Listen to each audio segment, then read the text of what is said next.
Have you ever wondered, what would my mind be like if I meditated for 100 hours straight for over 10 days without any Wi-Fi, no screens, no journaling, no writing, no reading? Probably not. But I just did that for the third time at a silent meditation retreat through Vipassana, through Dhamma. I'll put a link in the link below. It's free to go. And wanted to share my top 3 takeaways. So in this, you'll learn how in a moment I got complete sexual healing that I wasn't expecting at all, and how I was able to shift an issue and challenge I've had trying so many things that nothing was working, probably for about 25 years. And then third, I'll share the final big shift around my own patterns that got uprooted. So what is Vipassana, really quick for someone new to this? It is based on Buddhist teachings, and everyone who goes takes a vow of samadhi, you can't steal, lie, use alcohol, have sexual misconduct, and you have to have right speech. So we call that Shila, which are the 5 kind of moral foundations of which you can even be allowed to take this course. If you are doing any of those things, the mind is too perturbed, it just won't work. So you agree to those things, and then the day 1 through 3 is where you focus on samadhi, which is respiration, awareness of respiration. Samadhi is about focused concentration and developing that through something called anapanasati, which translates to awareness of respiration. And then you develop the mind sharp enough to feel subtle sensations within that you're ready to then be given instruction for Vipassana, which translates to as it is, and it's essentially it's like body scanning, but again, you have to go to a Vipassana retreat to really experience it for yourself and in its purity.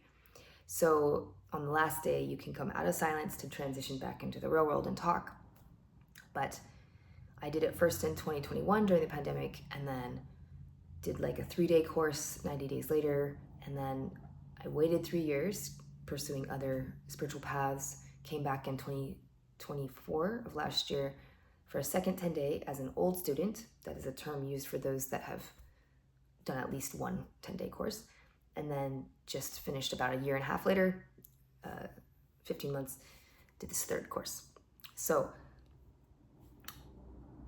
like I said, you can't talk, gesture, even look at people. You have a roommate, but you avert your eyes, and it's about 10 to 12 hours of actual sitting meditation the whole time. You have breaks in between. You have, for old students, just 2 meals a day, and then tea time at 5. And it's pretty much from 4:30 a.m. to 9:30 p.m. And so you have a 7-hour sleep. Anyway, I was shocked that this was easy. And I know that sounds weird, but I was not anticipating that. I've always had difficulty getting up at 4:30 a.m. It takes several days to acclimate. I dread like the 1:30 to 5:30 sits. I mean, you have breaks, but I always fall asleep, so I'm fighting sleep off. I'm always craving food at 5, when you can't eat. And then the pain of just sitting for that long the first few days, I was just used to that on the first and second course, so I just was expecting that. It was painless. I had some knee pain on one day, so I used a chair. You can sit on a chair the whole time if you want. You can use back jacks. People have like these luxury nests they make out of pillows, but I'm usually just pretty Spartan. Like I just sit on the ground, so you don't have to do that, but it's easier for my spine to stay straight, because if I slouch at all, sleep comes. So, or drowsiness does. Anyway, so that was a wonderful acknowledgement that all the practice I've been doing from 15 months ago for the last 10-day sit to this one made a difference. It paid off. I didn't know it was going to make this much of a difference, but I had 0 craving at 5 p.m. It was like easy. I was like, enjoy, to the other new students who get to have fruit. In my second course, I would run away, so I wasn't tempted to like want to eat. But this time I just had none of that there. 4:30 was easy to get up. Usually I kind of would fudge on the start and end times because I just was like dying. So I would start late or end early, or anyway, none of that. I went from end to end. Wasn't that hard, and just my body was fine. So it was kind of mundane. It was weird. And then I realized that was the first big thing was, oh, I am very uncomfortable with mundane and easy. I love overcoming hardship. And if there's not hardship, and I like pain, as a martial artist, you have to learn that. And none of that was here. So I didn't have anything to work with that was obvious. It was all subtle. And that was the struggle, was it being too easy. But it made me realize in life, that's how I live, is if it's something's easy, if business is going like super well, I'll complicate it or add something else, or a relationship's going well, I'll complicate it just to add some spice, which is what brought up then one of the things I was going to share about was my patterns and my drama that I subtly bring in. I had no idea. I would not label myself dramatic. Nobody in the public may feel that way. Maybe they do, and I'm unaware. My husband and son would know I'm dramatic. I speak and exaggerate, not write speech. So that's one way you can create drama. It's so, go to extremes, never always strong words, causing complication or adding a lot to situations or subtracting a lot, not being with what is. And so I have that in me, but it became very clear in this sit the degree to which I do that. And whereas before I felt, before this sit, I was like, okay, I'm dramatic, I just have to accept that, or I had no access to shifting that pattern at all. Yeah, I knew I used extreme words, but it was too late by the time I realized it. I had already said it. I had already sworn. I had already whatever. And I was progressively getting a little better, right? I wouldn't just react in an email. I would write it out, but not send it, right? Things like that to buffer. But the bottom line is like the source, the root of that drama pattern still played out. So it was always cleanup. And here I discovered how to see it. I don't know. I can't even explain what happens other than when you go, this type of meditation gets to the root of a pattern and the suffering such that it's effortless coming out. That's my favorite part about this, is it, unlike so many modalities and personal growth things I've done in spiritual trainings, you have to kind of remember, I feel like, and it's hard. And with hard work and effort and consistency, right? It's just a lot of work. But it's hard work while you're on the mat and sitting, but then you reap the reward, the fruit of your labor by the effortlessness of it.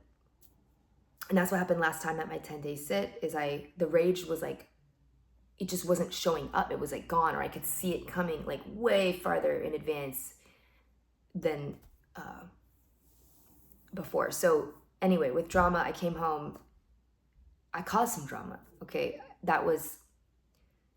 I thought I was going to get what I got last time. It's never that way. So I thought I'd be much more at peace and less reactive with my anger, but I actually was fairly angry. It was a little improvement, but not a lot. Not angry, I was still reacting and raising my voice. But what came to light was the drama pattern. And I was able to just notice it in a way I've never noticed, that has given me access now to be with what is as it is. That's actually the hardest work, is to be with something as it is. And for me, that was my son. I listened to him like he's going to lie to me. He's a teenager, he does. Whether that's about screen time, about what actually happened. But I didn't know how pervasive it got to where that was like the automatic listening. That's who he became. And all my other communication work, how you listen is who they become. I knew all these things, but that wasn't changing my behavior and my experience. Like, he is just disrespecting me in that tone and that back talk, right? It wasn't my fault. I'm accepting of him. But when I came home, I don't know, it just became so clear. I was like, oh my gosh, like my tone that I'm already emitting before I open my mouth when I walk down the stairs, that he's a liar was like very obvious. Like the guy has no shot, right? Like, and so I was able to share with my son, Eli. I was like, look, I've been listening to you like a liar, and that must suck. I'm so sorry. And what if I could? My friend she's like, what if you listen to him like Buddha? And I'm like, I used to up until 8 years old, but so returning back to that has really shifted our relationship and our connection. That was really divisive coming into this. We had good times and bad times, but starting to outweigh with the bad times. And then, so that was one big thing. And the other two things I'll just say quickly is, I had a big kind of sexual breakthrough, shall we say. When we're body scanning, I became clear I was not scanning my privates, like below the belly button or my chest. And I know that sounds weird, but I wasn't even aware that I was skipping it. And so I started scanning. You should scan every part of your body, because your samskaras, your habit patterns of the mind that go deep, not even in this lifetime, but if you believe past lifetimes, and you don't have to believe that, are in the body, right? The body keeps score, that book about trauma. And so when I finally realized it and could start scanning it, that all these memories of church and suppression, I left the church, and all the, I had orgasmic feelings that I've never let out. Then I have the shame and the suppression and the orgasmic feelings, and all this was like happening as I'm sitting on my mat.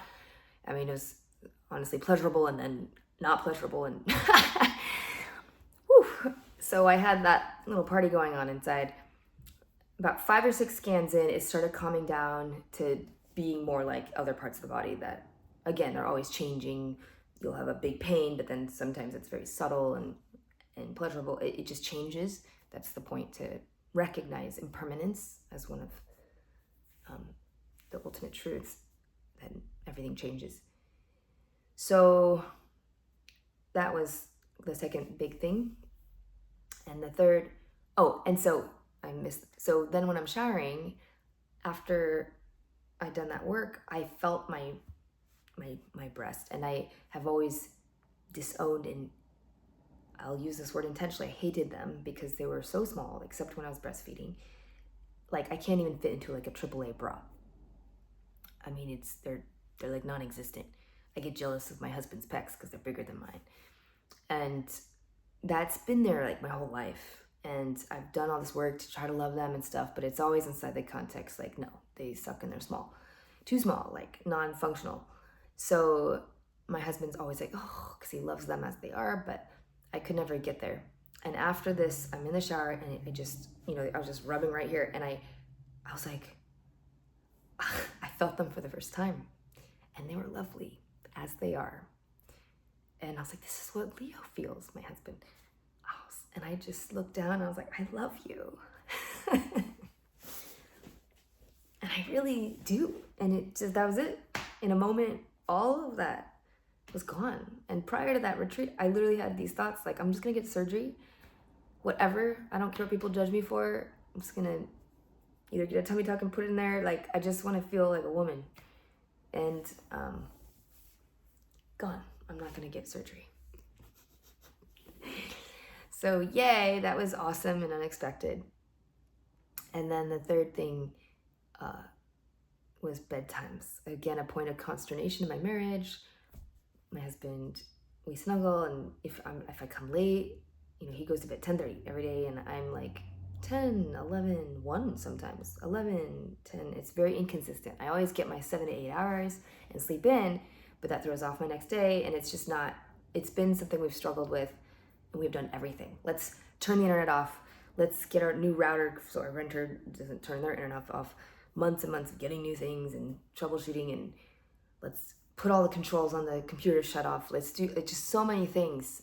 Like, let's create a lower dim light at 8 o'clock. Let's get the dishes done so we can do these quiet time activities and read together. Like, all these things. So much effort for like the last 5 years in particular, and some progress, but no fundamental shift. And in my sit, I realized how, I was the source. I just didn't, it sounds bad to say I didn't care, but I didn't. I was like, I'll just sleep in and get my sleep. And I'm sorry, babe, but you need to learn to sleep on your own. And in the sit, I just saw how our whole marriage unfold. Like, I'm always like, you don't set up our date nights, and you don't do this, and you don't care as much as I do, blah, blah, blah, blah. All my husband needs me is to go to bed on time so he can get sleep and our whole family operates better, and to speak more nicely, right? Which is the anchor piece. That's it. Like, he'd be so happy with just those two things. And it became very clear, my part.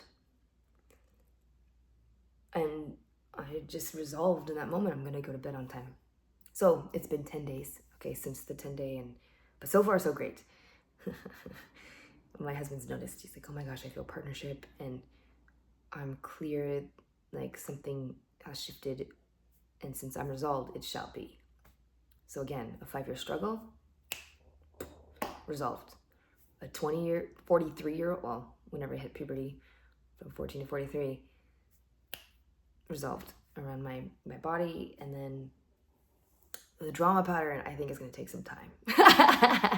But there's significant progress in at least being aware to shift something, then feeling really helpless and unaware after the fact until it's already happened to do something about it. That's what I got. So I'll put a link below if you want to check out the course and do it yourself. Highly recommend.